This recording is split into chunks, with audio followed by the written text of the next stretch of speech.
اور وہ نصاب کو پوری تھی اور اس کے باقی معاملات سے ایکسٹرا وہ چیز تھی، اس نے اپنی تعیشات کے لیے اس کو کھڑا کیا ہوا تھا، استعمال نہیں کر رہا، سال گزر گیا، اس پر قیمت ہے، تو پھر اس پر زکوٰۃ ہونی تھی۔ ادروائز چونکہ اب وہ اس کی ضروریات سے بھی بڑھ کر چیز ہے، تو چونکہ فرمایا کہ اگر قرض دینا ہے تو پہلے قرض ادا کرو، زکوٰۃ بعد میں۔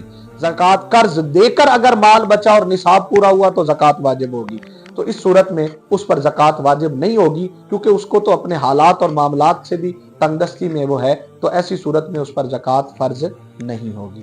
جی تو سر یہ زکوٰۃ جو ہے یہ رمضان میں ہی ہم دے سکتے ہیں کہ اس کا باقی پورے سال میں بھی ہم اس کو ادا کر سکتے ہیں؟ جی بالکل اچھا سوال کیا آپ نے۔ زکوٰۃ آپ جس دن آپ کے نصاب کو سال گزر گیا اس دن آپ نے زکوٰۃ دینی، رمضان شرط نہیں ہے، آپ کا نصاب اور اس پر سال کا گزر جانا شرط ہے۔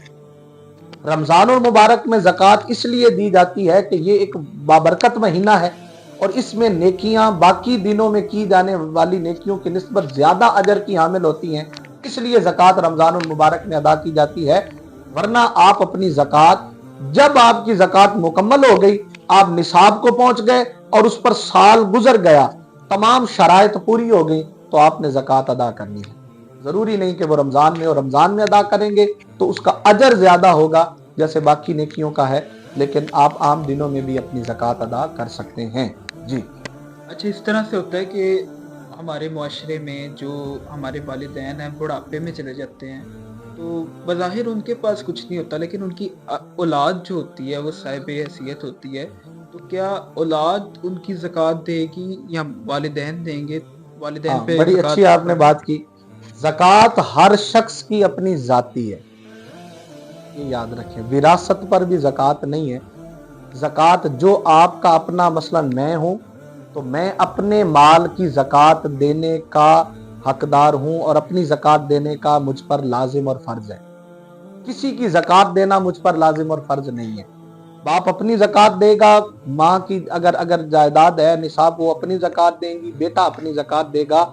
باپ کی دولت سے بیٹا زکوٰۃ ادا نہیں کرے گا اور بیٹے کی کمائی سے باپ زکوٰۃ ادا نہیں کرے گا۔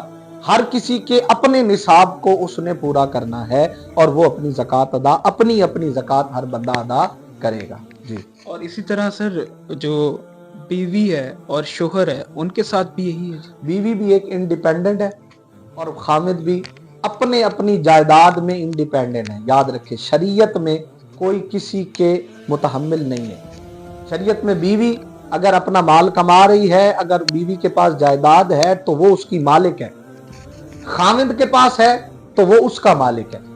تو خامد اپنی زکوٰۃ ادا کرے گا، بیوی اپنی زکوٰۃ ادا کرے گی۔ ہمارے معاشرے میں جو بیوی اپنے خامد کے مرہون منت ہوتی ہے یا اپنی خامد کے انڈر ہو کر چلتی ہے، تو یہ شرعاً تو اس کے کچھ احکامات ہیں، کچھ شرعی اس کی ضروریات جو ہیں۔ ادروائز بیوی کے بہت سارے عوامل ہمارے معاشرتی اخلاقیات پر مبنی ہیں، نہ کہ وہ اس پر فرض ہیں۔ مثلا بیوی پر فرض نہیں ہے وہ خامد کی روٹی پکائے، بیوی پر لازم نہیں ہے کہ وہ خامد کے کپڑے دھوئے، اس کے گھر کی صفائی کرے، یہ بیوی پر لازم نہیں ہے، یہ اس کا حسن اخلاق ہے، یہ معاشرتی اقدار ہیں جو ہم کرتے۔ شریعت نے یہ حکم نہیں دیا۔ شریعت نے حکم کیا دیا کہ خامد اپنی بیوی کو کھانا پکانے کے لیے پروائیڈ کرے خادمہ، اسی طرح اس کی صفائی کے لیے خادمہ پروائیڈ کرے، اس کے گھر کی، اس کے برتن کپڑے سارا کچھ کے لیے وہ خادم پروائیڈ کرے گا۔ بیوی کا فرض نہیں ہے شریعت میں۔ بیوی اگر کر رہی ہے تو وہ اس کا حسن اخلاق ہے۔ ہاں، خامد کی ملکیت کیا ہے؟ اس بیوی کی، وہ بیوی جو ہے وہ خامد کی ملکیت ہے، اس کی عصمت جو ہے وہ خامد کی عصمت ہے، اس کی جو ہے وہ اس نے اپنے خامد پر اس کا جسم حلال ہے، اس کی ذات اس پر حلال ہے اور وہ اس کی ملکیت ہے۔ ادروائز ہر بندہ اپنا انڈیپینڈنٹ ہے، اپنے مال کی زکوٰۃ وہ ادا خود کرے گی اور وہ اپنے زکوٰۃ خود ادا کرے گی۔ جی ابھی آج اسی کے ساتھ ہمارا آج کا ایپیسوڈ ختم ہوا، اور انشاءاللہ العزیز آپ ہمارے یوٹیوب چینل کو سبسکرائب کریں، فیس بک کو فالو کریں، لائک کریں، ٹک ٹاک پر ہم آپ کو انشاءاللہ روزمرہ کے مسائل کے مطابق آپ کے ساتھ گفتگو کرتے رہیں گے۔ دیکھتے رہیے ہمارا پروگرام فکری زاویے۔ اجازت دیجیے، السلام علیکم ورحمۃ اللہ وبرکاتہ۔